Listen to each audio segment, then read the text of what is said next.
আমার রাহুলের একটা বাচ্চা আছে, একটু একা থাকতে দিন। স্বামী রাহুলের জলে ডুবে মৃত্যুর খবর পেতেই মুখ খুললেন সদ্য বিধবা প্রিয়াঙ্কা।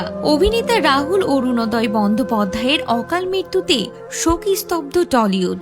স্বামীর মৃত্যুতে সোশ্যাল মিডিয়ায় একটি অত্যন্ত আবেগঘন পোস্ট শেয়ার করেছেন তার বিধবা স্ত্রী অভিনেত্রী প্রিয়াঙ্কা সরকার।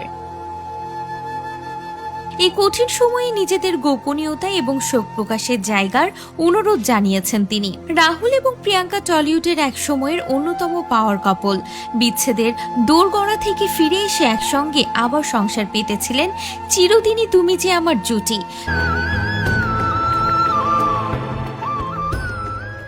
পর্দায় ভাই বোন হিসেবে সফর শুরু, সেখান থেকে বন্ধুত্ব, প্রেম, সংসার, সাফল্য, ব্যর্থতা সবটা একসঙ্গে সামলেছেন দুজনে।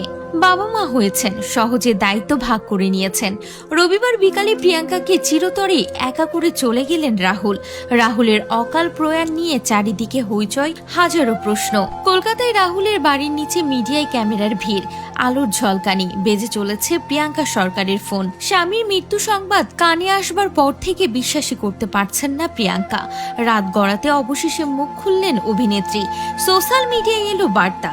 প্রিয়াঙ্কা লিখেছেন, এটি আমাদের জন্য অপরিসীম শোক এবং গভীর হতাশার সময়। এই কঠিন মুহূর্তে আমরা আন্তরিকভাবে স্থান এবং গোপনীয়তা অনুরোধ করি। একটা বাচ্চা, একজন মা, একটি পরিবার এবং প্রিয়জনরা একসাথে এই ক্ষতি নেভিগেট করার চেষ্টা করছে। আমরা দয়া করে সংবাদ মাধ্যমে আমাদের বন্ধু এবং সহকর্মীদের আমাদের সীমানাকে সম্মান করতে, অনুপ্রবেশ থেকে বিরত থাকতে এবং শান্তিতে শোক করার মর্যাদা দেওয়ার জন্য অনুরোধ করছি। সহজের কথা ভেবে এই পোস্ট। রাহুল এবং প্রিয়াঙ্কার একটি পুত্র সন্তান রয়েছে, নাম তার সহজ। প্রিয়াঙ্কার পোস্টে স্পষ্ট যে তিনি এই মুহূর্তে সব থেকে বেশি চিন্তিত তার সন্তানের মানসিক অবস্থা নিয়ে। একটি শিশু এবং একজন মা, এই শব্দগুলোর মাধ্যমে তিনি সংবাদ মাধ্যমের কাছে হাত জোর করে অনুরোধ করেছেন যেন তাদের এই শোকাচ্ছন্ন মুহূর্তে কোনোভাবেই ডিস্টার্ব না করা হয়।